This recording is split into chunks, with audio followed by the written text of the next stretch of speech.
గమ్మునవో మీ డాడీకి చెప్పు పో ఇంట్లోకి పోతానో బ్యాగ్ పెట్టుకో ఏం చేస్తావు చెప్పు ఏదన్నా ఇవన్నీ కథలు మీ అయ్యే దగ్గర పడిపో అవసరం లేదు నేను కూడా వస్తా ఇగో నేను కూడా వచ్చి ఇగో చేతి చూపిస్తే తెలిసేస్తుంది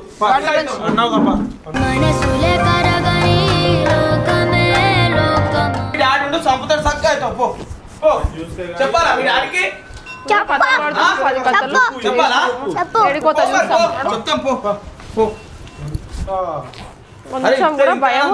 ఇట్లా ఎవరు చెప్పింది ఉంటాం నాకుంటా మరింతమంది ఎవరు ఉంటారో నా పిల్లలు లెక్కలు చేసుకుంటా ఇంట్లోకి వెళ్ళి బ్యాగ్ తీసుకొని పోయాడు అలవాటాడు ఇంత లేవు ఈ లెక్కలు ఏంద్రా నీది చెప్పులు కూడా వేసుకోకుండా ఎట్లా పోతున్నాడు ఏడుకోతాడు డాడీకి చెప్తా కట్ట అవుతాడు ఆయన మాట వింటాడు రెండు చంపుతాడు పెయ్యి ఇష్టమైనట్లు అవుతుంది ఎర్ర అయితే అప్పుడు చక్కగా అవుతావు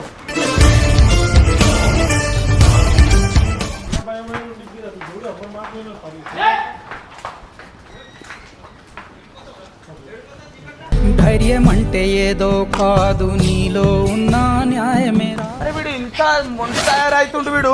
మీ డాడీ వచ్చినాక చంపుతాడు వీడు కూర్చో కూర్చో ఈయన కూర్చో పొద్దుగాల మీ డాడీ వచ్చిందాక ఈయన కూర్చో అర్థమైతే మీ డాడీ కొంచెం భయం ఉందా ఎట్లా తయారవుతుంది వేస్ట్ నాపై ఏమంత కోపం ఇంకేం చేయాలా చెప్పింది తయారు చేసిరు కొట్టి అట్లా తయారు చేసిందంటే కొడితేనే భయం ఉంటుంది కదప్పా ఇప్పుడు అన్న వదిలేసి వద్దాము కదా అమ్మున వచ్చేద్దాం ఇక నడరా నాడు తీ బండిది వదిలేసారు అలా రాకిగా అలా రావు కదా ఇక హాస్టల్ ఉండు పో పో పో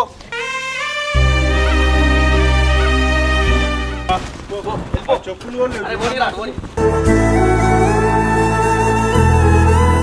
ఉన్నాడు డైరెక్ట్ సుష్నాకి ఏం చేయాలి చెప్పు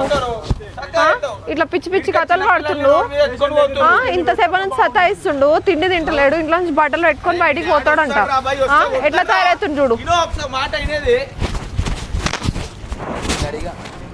తయారు చేసి హాస్టల్లో వేస్తేనే కరెక్ట్ ఇంతగానం చేస్తుండే మాక ఆడ మంచి లెక్క నేను అదే కదా నాకు దిమాక్ అందుకే కదా ఖరాబ్ అవుతుంది ఇంత చిన్నప్పుడు ఇట్లా తయారవుతున్నాను వెనకాల మళ్ళీ కూడా చూస్తలేడు అగో భయం ఉందా కొంచెమైనా